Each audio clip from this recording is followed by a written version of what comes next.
Welcome and thank you for joining us for today's Lunch and Learn session, Meet Your Domestic and Family Violence Local Link. My name is Sydney Cruikshank and I'm from the PHN Education team. I'm joined today by Dr. Alison Lancey, who is a GP and the RACGP Deputy Head of Training for the Hunter, Manning and Central Coast region, Chloe Hope from the Hunter Port Stephens Domestic and Family Violence Local Link, as well as my colleague Shannon Richardson, who is a Pilot Program Manager for the Primary Health Network. Before we begin, I'd like to acknowledge the traditional custodians of the land that I live and work on. For me on the Central Coast, that is Darkinjung land, and I'd also like to pay respects to elders past, present, and emerging.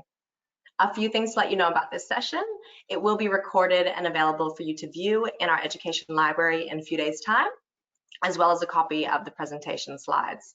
As attendees, your camera and microphone are automatically disabled. If you do have any questions throughout the session, please just pop them in the question box, which you'll find located in your control panel. And at the end of the session, an evaluation will come to you. Your feedback is extremely important as it enables us to provide future education.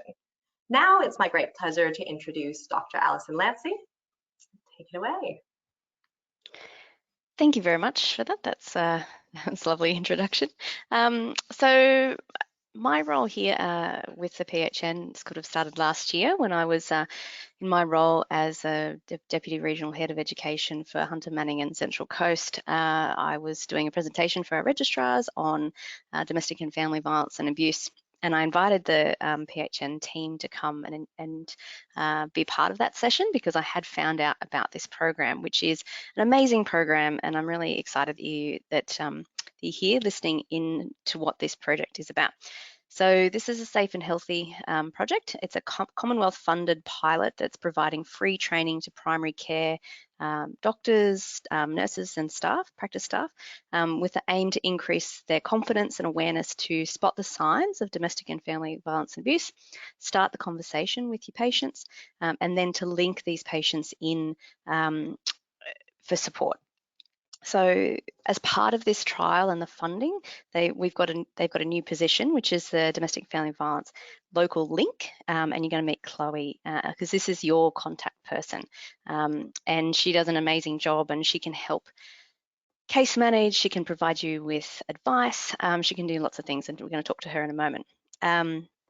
So if you have any questions, please put them into the question box, and you can also email the contact at the end as well.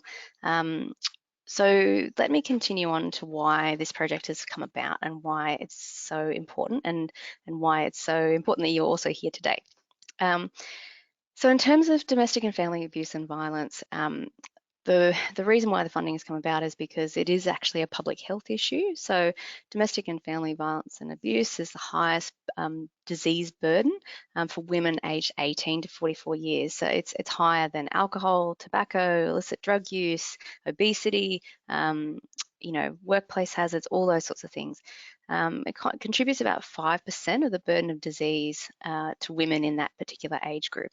And in terms of the cost to society, it's about $22 billion a year, and that's just the cost of women being, violence against women, abuse, stalking, all those sorts of things. That's how much it costs in terms of loss of productivity, work, health costs, all that sort of stuff. And that includes in that $1.4 billion to the health system. So it is a really big impact within Australian society. And certainly, when I presented this to my registrars last year, and when I talk about this with the general practice staff around the local area, I do say, look, I hate talking about this. I hate this topic because I hate that we have to talk about it because it is so widespread. And certainly you will find that it's a much higher disease burden and there is more prevalence in people if you've got an Aboriginal Torres Strait Islander background, but any other minority group as well, it's definitely higher. So in people with disabilities, non-English speaking background, refugees, all those kinds of things. So we certainly know that lots of minority groups and particularly Aboriginal Torres Strait Islander people are more affected. And if you do have those, those sorts of patients within your practice, then it's certainly something that we need to be aware of. And so why are they targeting primary care? Well, in terms of the person that's the person is most likely to disclose to. Number one is going to be a friend or a family member, but number two is generally their general practitioner. And often that is because you've got that long-standing relationship with them. It might be something that you've built up over many years, or it just might be that you're the person that asks them today, and that they felt comfortable, to be able to disclose that. So because general practitioners are best placed, to be that first port of call for people to disclose this is why we want to provide you this education and to bring that in the forefront of your mind with your patients. So in terms of how common this occurs or presents in general practice, we don't have a lot of really good statistics in terms of how many patients that you're seeing in your own individual practices. But what we know from the research is that about 5, if you're a full-time GP, about 5 patients that you'll see each week are either currently experiencing or have experienced domestic family violence and abuse. And it's up to us to ask the question.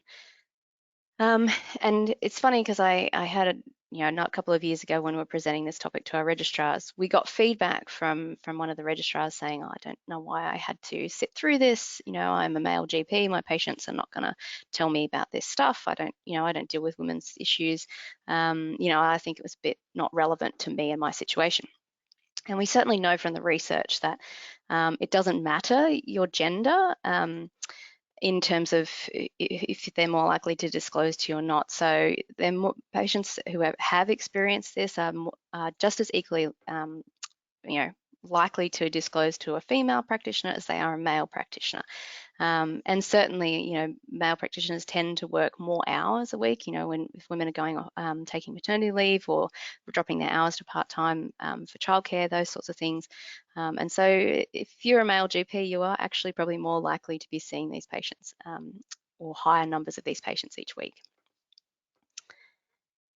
So the PHN team have tried to really kind of make this simple, I guess. It's hard. It's a really hard topic, and I think people are afraid to ask because you felt, traditionally you felt quite helpless, or I've felt quite helpless, if someone has disclosed to me.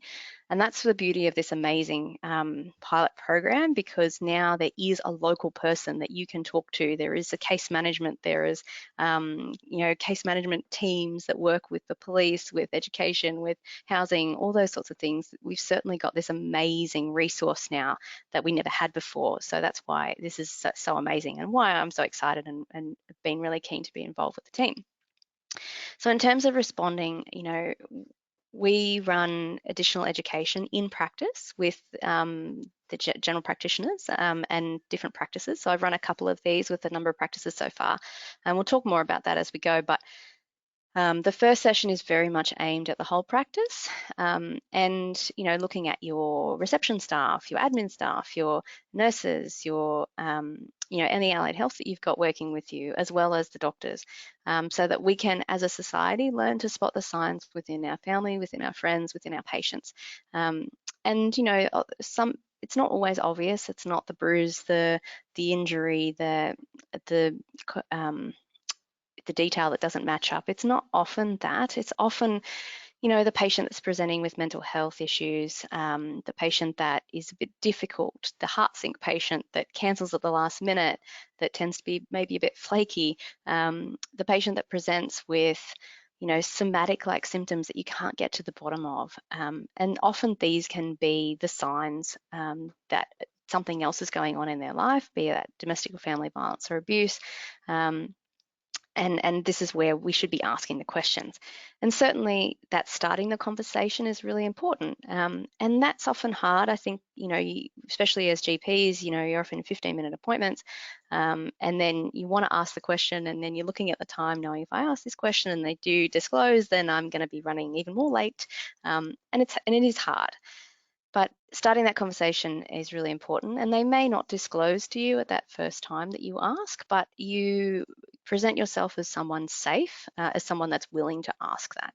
And that might be identifying the best times to start that conversation, whether that's at a woman's well check, doing a cervical smear, doing a breast check, any kind of women's health presentation or consult can be a good time to be something general, like I ask all my patients this, is everything okay at home? How's your relationship with your partner? And they might not disclose to you at that point, but the fact that you've asked is very much appreciated.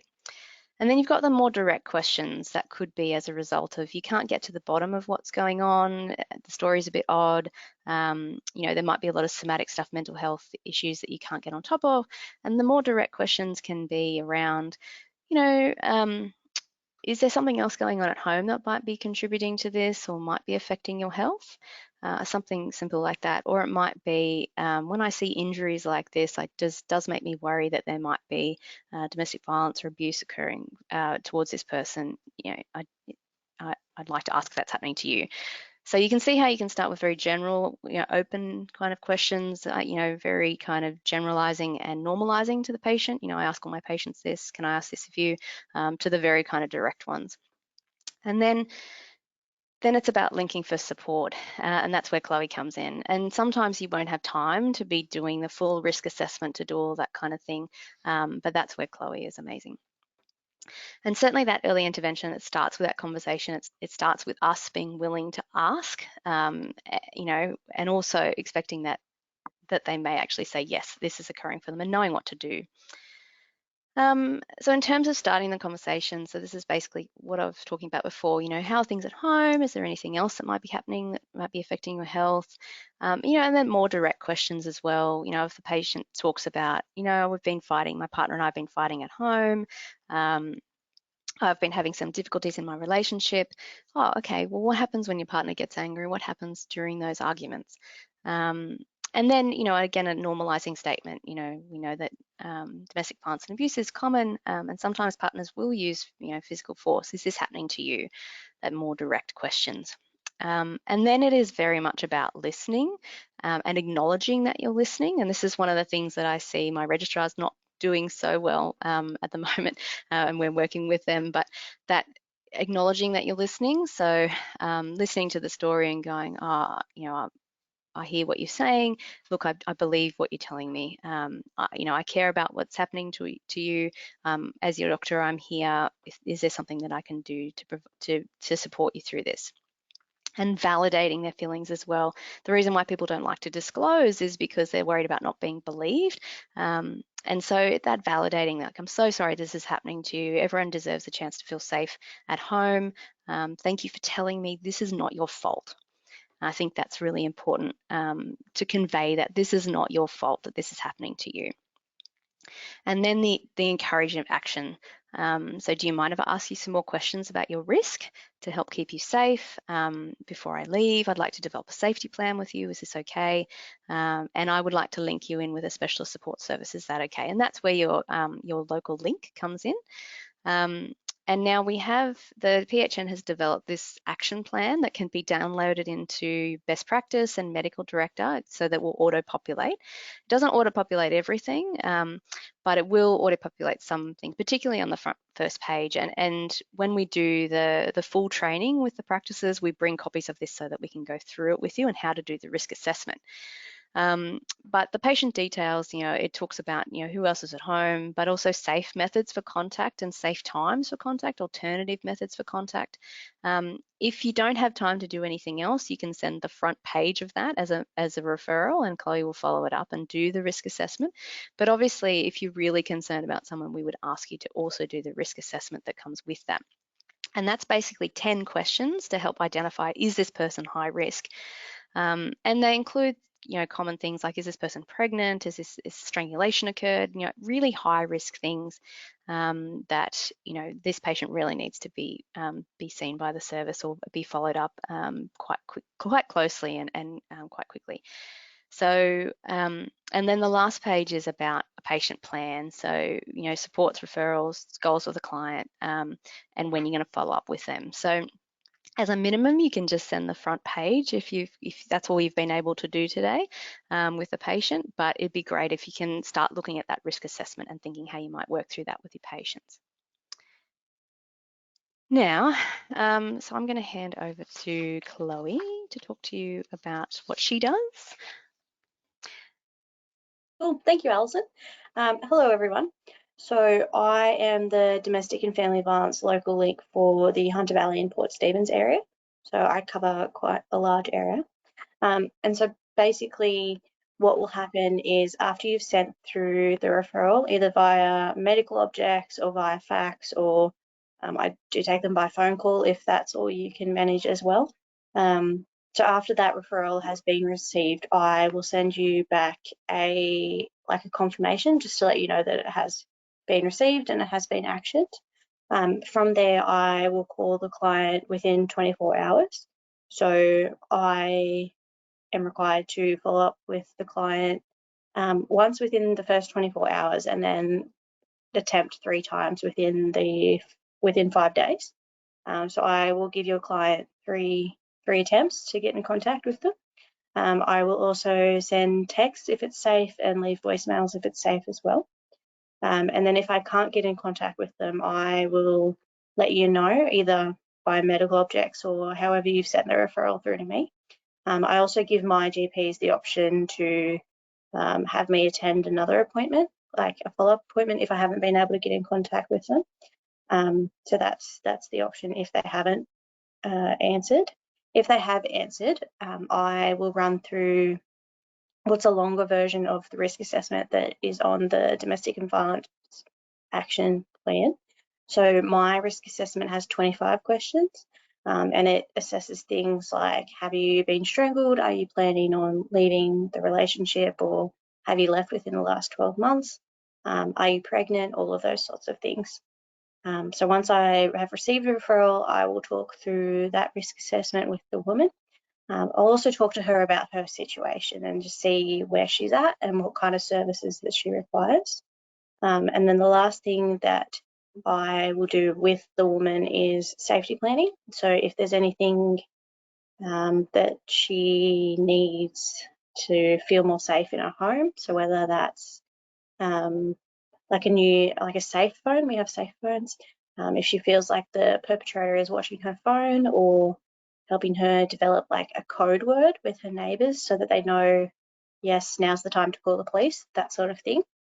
So that's the 3 main things that I do with a woman during that phone call.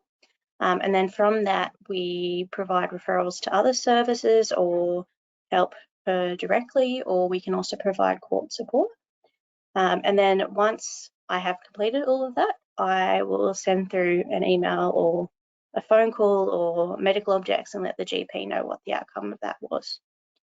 So I'll give you an example, actually. So I received a referral from a GP practice in Port Stephens back at the start of December. So I made contact with the woman, so I'll call her A. So A and I spoke at the start of December. I think A answered her phone straight away. And then from that conversation, she'd experienced physical abuse once. She'd been headbutted by her ex-husband, but predominantly the abuse was financial, verbal, emotional, basically everything else but physical, except for that one headbutting incident. So when I had spoken to her, we spoke about how she was doing at the moment. So she mentioned that she was going through a divorce with the perpetrator at present, that she was still living in the home that the two of them shared, and that there was an AVO already in progress. So when we did all that, we also did the risk assessment and we talked about safety planning. And at the time, she said that she was safe, she was good. She didn't think that she needed any more supports that time. And I said, that's okay. If you ever change your mind or you feel like there is something, things change, definitely feel free to give me a call back. So at the start of, it must have been mid last month, A actually called me back and said that things had escalated. He had now told her that he had been sleeping in the house without their knowledge. So he was sneaking in the middle of the night and sleeping there. He had also, in his sneak-ins, had stolen multiple items that were hers. So things had definitely escalated since the last time that we spoke. So we went through that process again. So we talked about her risk, which is obviously now increased, and we also talked about safety planning and how I can help to make sure that she and her children, because she has three teenage boys, how I can make her feel safe again. And so one of the things that we came up with together was a victim services application. So it's a fairly complicated application. There's 2 components to the application that you have to complete. And then you've also got to have like your event numbers and everything else, maybe a support letter here and there to really get it through. So A and I did that. She actually came into the office and we did it together because A drives, so it was a little bit easier in that sense, but I can go wherever the client is. So we completed the application together, and then I actually heard from her on last Thursday, it must have been, just to let me know that she had been approved for, I think it was $5,000 or $4,600 through victim services. So A was planning to use that money to change the locks, and then also to get security cameras and like add in security doors and windows, so like stronger doors and the fly screen, but the stronger fly screen on her windows. So that was a good outcome. So A and I spoke last week about that, and A should be getting the money sometime this week, hopefully, and that's what she will spend it on. Yeah, I'll pass it back to Alison. Oh, and there's my contact details. So if our client is assessed to be at more serious threat, we also have a thing called the safety action meeting. And basically what that entails is it's a meeting between health, the police, and lots of other services, just to make sure that we're all working together to achieve the best possible outcome for our client. So at that time, that client wasn't deemed at serious threat, but definitely if there is a client that comes up with as that, we can absolutely refer her to a safety action meeting as well. That's it. Thanks, Alison. Chloe, do you mind just explaining to the people who are attending, if you as the GP decide this person is high risk, but they're like, no, I don't want you to refer me on, like how the GP should handle that?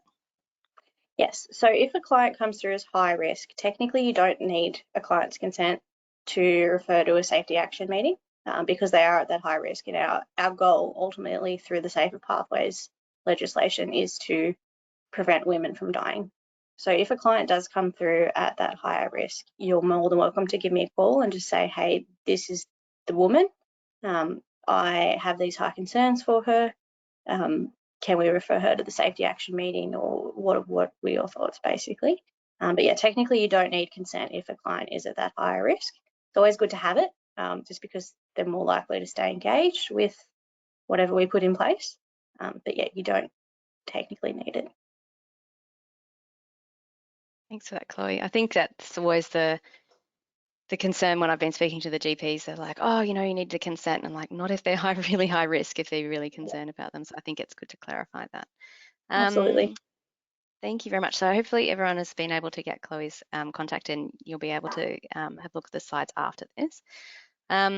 So in terms of more training, so this is just a teeny taster today, and really an opportunity for you to put a face to a name for Chloe. But I've been going around and we've got another number of other GP trainers as well that will come into your practice and do this training. So there's 2 sessions. The first session is 1 hour, and we do it with everyone in the practice. So that's reception staff, admin, allied health, your nurses, your doctors, everybody. And it's very much aimed at, how you can spot the signs, and particularly, for your reception staff, because they're the eyes and ears of the practice. And so they're likely to see things that you're not seeing in your room as a GP. And so we talk about, how the reception staff might, if they see something, what they might do, how they might start that conversation with the GP or identify or document. And we talk about, as a practice, how you might be able to put a ring of support around these patients as well, and how that might affect not just the GP, but other members of the staff.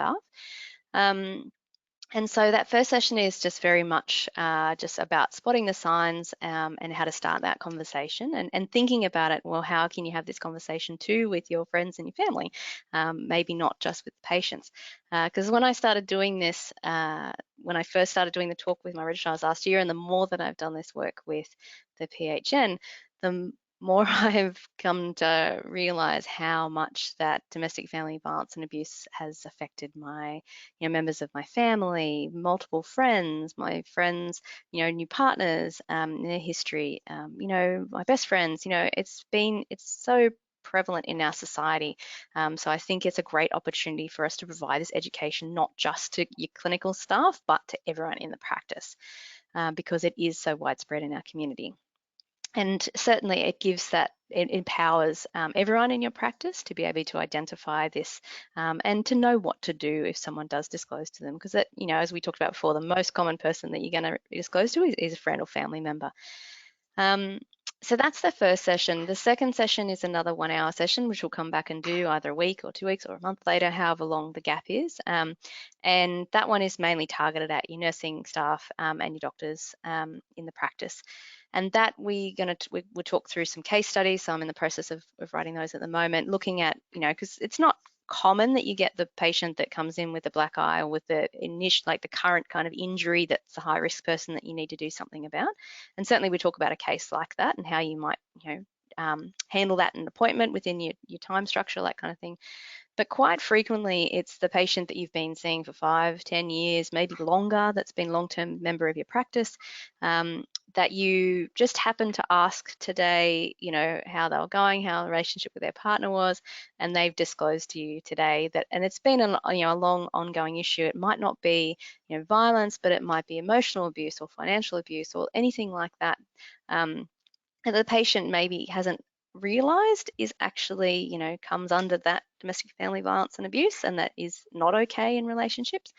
And so we're going to talk through a case like that too, and how you might engage that person, how that might happen over multiple consults, it might happen over a year.